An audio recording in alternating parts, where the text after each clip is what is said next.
Минем бабай Тажиев Шарип Сабир улы. 1923 елның 13 мартында Балташ районының Карил ауылында туған. Бабайга 15 яш тулганда алар ятим калганнар.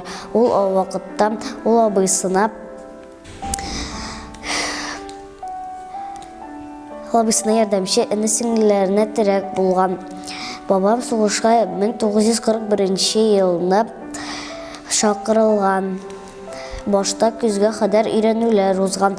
Аннан соң аны Тәтеш районына танкларга каршы ныгытма төзергә җибәргәннәр. Бабаем март азагында Сарапул шәһәре, шуннан Иваново өлкәсенә күчерелә. 1943 елның җәендә Шәрип бабамны Белоруссиягә озаталар. Смоленск шәһәре янындагы бәрелештә катнашып, ул каты яралана.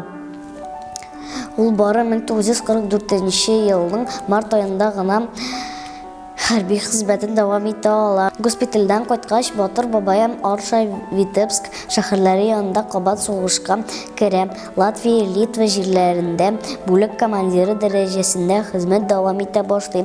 1945 елның март ахырында дошманга каршы һөҗүм башлана.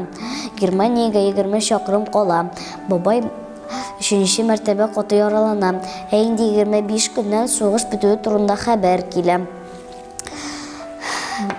Бабаем Ватан сугышы ордены, сугышчан батырлыклары өчен медальләре белән бүләкләнә. Хәзер бабаема 92 яшь, без аның онытчыклары. Мин бабаема бик күпче, ул миңа сугышта булган үзенең медальләрен күрсәтә һәм үзенең шрамнарын күрсәтә.